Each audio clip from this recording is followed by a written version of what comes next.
Assalamualaikum warahmatullahi wabarakatuh.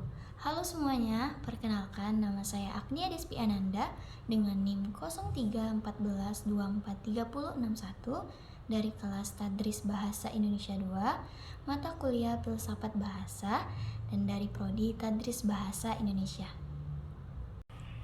Tahukah kalian, bahasa bukan cuma soal kata. Bahasa adalah cara kita berpikir. Setiap kalimat membawa logika.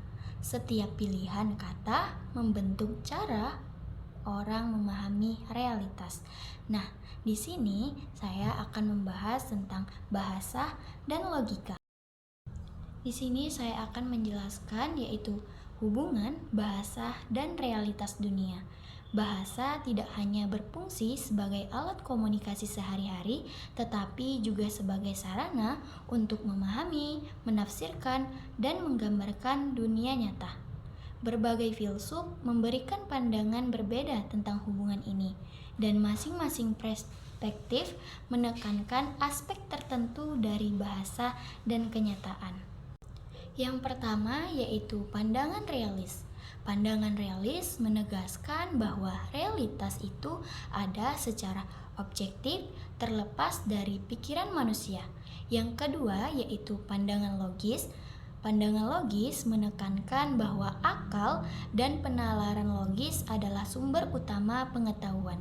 Yang ketiga yaitu pandangan konstruktivisme.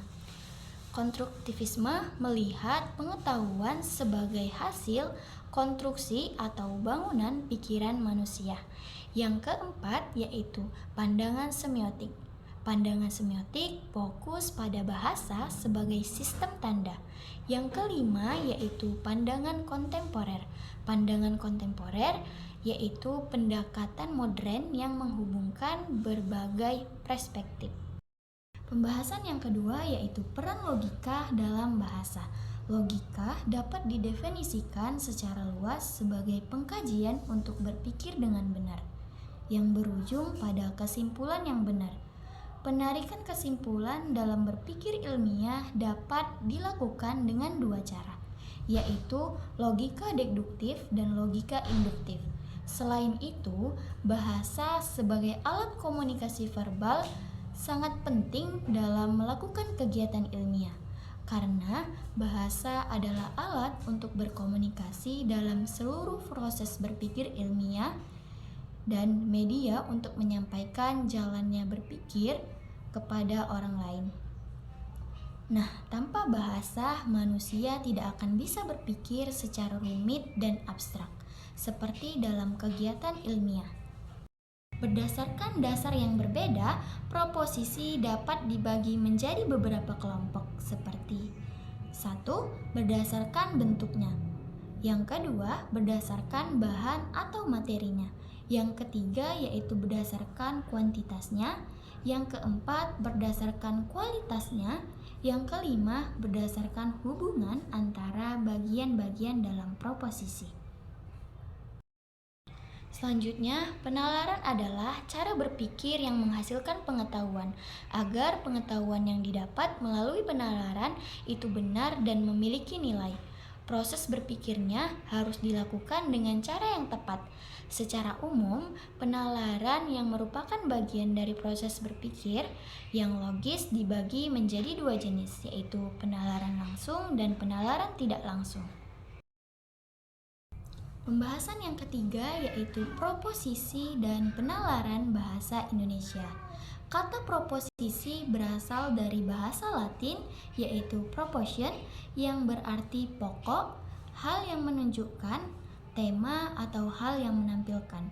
Proposisi adalah pernyataan dalam bentuk kalimat yang dapat dinilai benar atau salah. Dengan kata lain, proposisi adalah pernyataan untuk mengiyakan atau menyangkal sesuatu yang dapat diuji coba.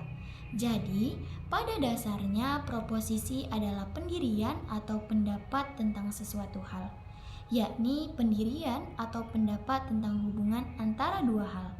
Terhadap proposisi dapat dikenakan penilaian benar atau salah, karena pendirian seseorang tentang hubungan antara dua hal itu dalam kenyataan dapat benar atau salah.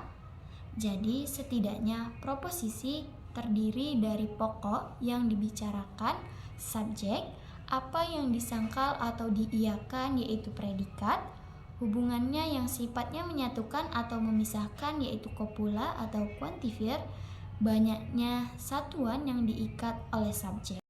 Baik, pembahasan yang terakhir yaitu definisi dalam filsafat bahasa. Tahukah kamu apakah itu definisi? Definisi adalah pemahaman yang lengkap tentang sebuah kata atau istilah yang mencakup semua sifat atau ciri utama dari istilah tersebut. Nah, ada beberapa jenis definisi yaitu satu, definisi sinonimsis. Yang kedua yaitu definisi formal dan definisi logis. Yang ketiga yaitu definisi luas. Yang keempat yaitu definisi operasional. Dari pembahasan tersebut dapat disimpulkan bahwa bahasa memiliki peran penting dalam membentuk cara manusia untuk memahami dunia karena tidak hanya digunakan untuk berkomunikasi, tetapi juga untuk menggambarkan dan menafsirkan kenyataan. Logika menjadi landasan agar penggunaan bahasa lebih teratur, lebih rasional, dan bebas dari kesalahan penalaran. Proposisi dan penalaran membantu manusia menyusun pernyataan yang dapat dinilai benar atau salah serta menarik kesimpulan secara tepat, baik secara deduktif maupun induktif. Sementara itu, definisi berfungsi memberikan batasan makna yang jelas sehingga mencegah kesalahpahaman dan memastikan komunikasi berlangsung dengan tepat dalam kajian filsafat bahasa. Baik, sampai di sini pembahasan yang dapat saya sampaikan. Saya akhiri. Assalamualaikum warahmatullahi wabarakatuh.